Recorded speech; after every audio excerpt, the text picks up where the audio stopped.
Okay, first off, what is your name? David Cameron. Okay, first question. Do you think that was the utmost importance to eradicate this disease? And if so, why? I think it was of the utmost importance because if this disease kept spreading, the beef industry and overall just meat industry would really start to suffer. They would have to take up more expensive practices to examine the meat and make sure that the diseased meat did not reach the market.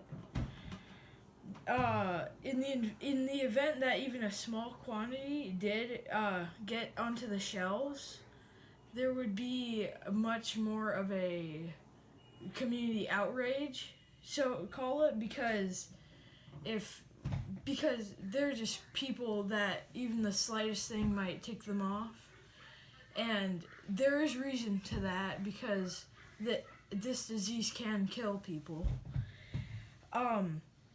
But if we just take care of this disease and if we just take care of it, then we won't have these issues. How do you think the infected beef got into the stores without being detected? Are there certain characteristics to the infected beef? I think it got onto the shelves without being noticed because it does not have any really defining features. It just looks like normal meat. The only way you can get even close to identifying it is if you trace it back, which is really hard, and you trace it back to what feed was used where it was slaughtered. Um, that is what makes it so deadly. If you can't practically find out where the meat came from and if it's infected, then you really just have to let it. You can't let it just get onto the shelves, but it's really expensive and hard to keep it off because you can't really identify it. It does not have the defining features. It does look like normal meat, like I said. The only possible way we would get close to finding it without tracing it back would be through like testing random batches through if we found some sort of way to test it, then we could test random parts of it. And but I mean we haven't gotten there yet, and if that happens then it will be a breakthrough, but it's very unlikely. But then there is always going to be that one batch that does get through, and that's going to end up getting someone ill and possibly killed, and then it's just the whole community outrage again. And with that community outrage comes the lawsuits, the big lawsuits that could set the companies back millions of dollars. Do you think the people in charge of handling and distributing the meats should have been more careful? And what measures could they have taken to prevent this from happening? You can't really predict something like this just out of the blue. They didn't really do much besides feed the cattle infected food. The consumers can, however, take some precautionary measures to prevent themselves from getting sick.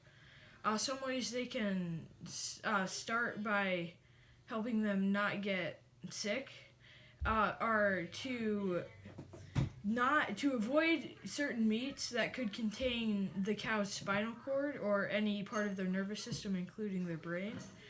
Replacing red meats with poultry and fish. And avoiding parts of the countries that are like hotspots for mad cow disease. Not exactly avoiding them, just not eating the beef there.